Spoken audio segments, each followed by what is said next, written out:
दोस्तों, एक के बाद एक आ रही बॉलीवुड की बुरी खबरों में अब एक और बुरी खबर जुड़ चुकी है।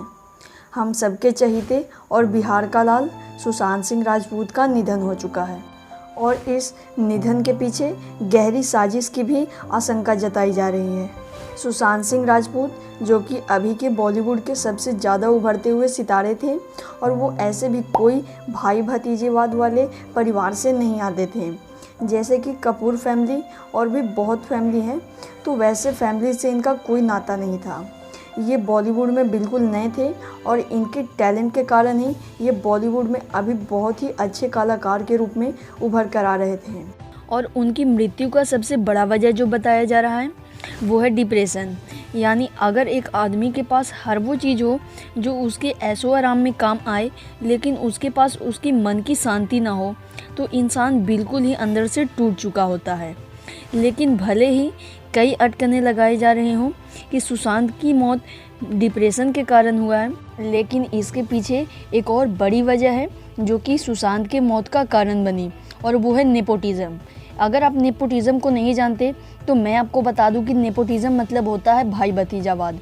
यानी कि कोई व्यक्ति अगर अपने जगह अपने पुत्र को दे दे या फिर अपने कोई रिश्तेदार को दे दे और वो जगह उसके लिए बनी ही ना हो, उसके लिए वह जगह उपयुक्त ही ना हो, तो उसे कहते हैं नेपोटिज़म। और बिल्कुल यही देखने के लिए मिला हमें सुशांत के इस केस में, जहां सुशांत कोई भी बड़े परिवार से बिलोंग नहीं करते थे, जो कि फिल्म इंडस्ट्री पर सालों से काम करता आ रहा हो। और ऐसे कई परिवार और ऐसे कई कलाकार भी हैं जो कि अपने पुत्र या अपने रिश्तेदार की पीढ़ियों को इस इंडस्ट्री में चलाते आए हैं और वो अब एक जाने माने हस्ती के रूप में उभर चुके हैं। लेकिन सुशांत जिस तरह से उभर कर आए और उनका कोई भी बड़ा बैकग्राउंड नहीं था, इसे देखकर तो यही लगता है कि अब ये भाई भतीजावाद खत्म होना चाहिए, और अब तो जनता भी यही चाहती है।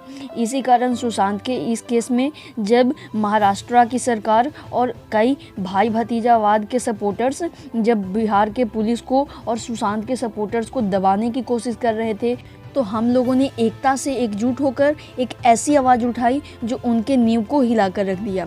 और अब सुप्रीम कोर्ट के आदेशानुसार इस केस की सीबीआई जांच चल रही है और सुशांत के कातिल और उनके जीवन को नर्क बनाने वाले हर वो मुजरिम आज हमारी आंखों के सामने हैं। और ऐसा नहीं है कि ये मुजरिम सिर्फ हमारे केस के पड़ताल के कारण ही आज हमारे सामने आए हैं। ये हमेशा से अटकलें लगाई जा रही थी कि सुशांत के मौत के पीछे हर वो व्यक्ति का हाथ है जो उनके साथ रहता था। अब चाहे वो उनकी गर्लफ्रेंड रिया चक्रवर्ती हो या फिर कुछ भाई भतीजावाद के सपोर्टर्स हों जो कि फिल्म इंडस्ट्री में अभी काफ़ी नाम कमा रहे हैं, पर उनका बैकग्राउंड काफ़ी ही गंदा और काफ़ी नीच किस्म का है। और हर वो व्यक्ति जो कि भाई भतीजावाद को सपोर्ट करता है, आज हमें ऐसी आवाज़ उठानी है कि उन सब का नींव हिल जाए और उसके बाद कोई भी भाई भतीजावाद का सपोर्टर हमारे इस समाज में बचना ना चाहिए।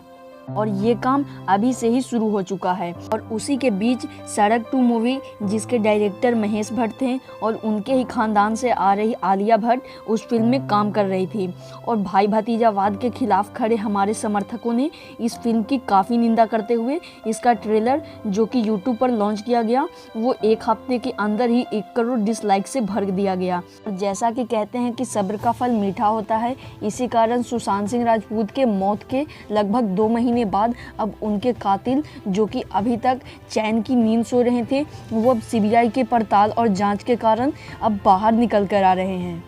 और ऐसा भी बिल्कुल नहीं है कि यह सिलसिला यहीं पर ख़त्म हो जाएगा, क्योंकि इतने बड़े उभरते हुए सितारे को ख़त्म करने के लिए इन कातिलों और इन सुअरों की झुंड पड़ी हुई थी, और उन्हीं झुंड में से 1-2 व्यक्ति निकल कर आ रहे हैं जिन्हें हम व्यक्ति भी नहीं बल्कि मुजरिम कह सकते हैं, जिन्होंने एक उभरते हुए सितारे को हमसे छीन लिया है। सुशांत सिंह राजपूत का जन्म 21 जनवरी 1986 को बिहार पटना में हुआ। वो बचपन से ही एक्टिंग में काफ़ी अच्छे थे, लेकिन उन्हें बचपन में एक्टिंग के अलावा पढ़ाई में भी काफ़ी मन लगता था। लेकिन बहुत ही कम समय में उन्होंने अपने माँ को खो दिया। लेकिन सारी मुश्किलों से जूझते हुए सुशांत सिंह राजपूत ने अपने परिश्रम का सिलसिला जारी रखा और उन्होंने अपनी शुरुआती पढ़ाई saint Karen's high school Patna से करने के बाद उनकी पूरी फैमिली दिल्ली शिफ्ट हो गई। लेकिन उसके बावजूद उन्होंने कुलाची हंसराज मॉडर्न स्कूल से अपने आगे की पढ़ाई को जारी रखा। और फिर दिल्ली कॉलेज ऑफ इंजीनियरिंग से उन्होंने मैकेनिकल इंजीनियरिंग की पढ़ाई के लिए एडमिशन ले लिया। सुशांत को एक्टिंग के साथ साथ पढ़ाई में भी काफ़ी मन लगा करता था, लेकिन उसी समय उन्हें डांस में भी काफ़ी दिलचस्पी आने लगी। लेकिन परिवार में से किसी ने भी उन्हें इस फील्ड में जाने की इजाज़त नहीं दी।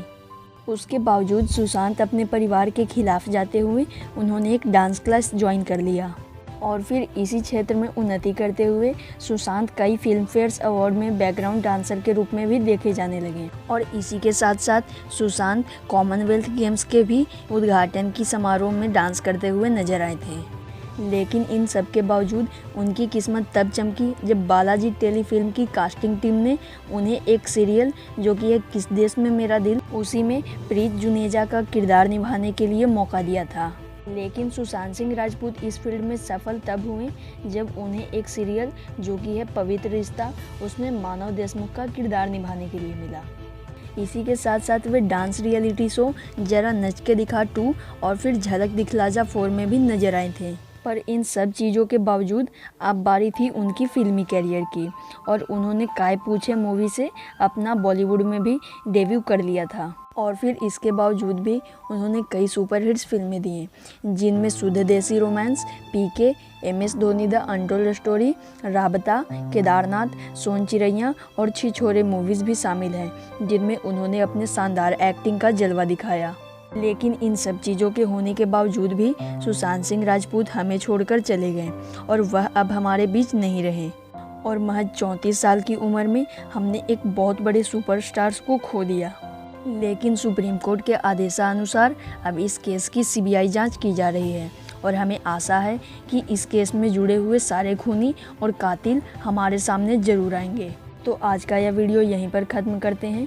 अगर आप भी सुशांत के उन कातिलों के खिलाफ हैं तो कृपया इस वीडियो को लाइक कर हमारा मनोबल बढ़ाएं और अगर आप सक्षम हो सकें तो कृपया इस वीडियो को जितना हो सके उतना शेयर करें और इस वीडियो को लाइक और हमारे चैनल को सब्सक्राइब भी ज़रूर कर दें ताकि आप और भी ऐसे वीडियोज़ ज़रूर देख सकें।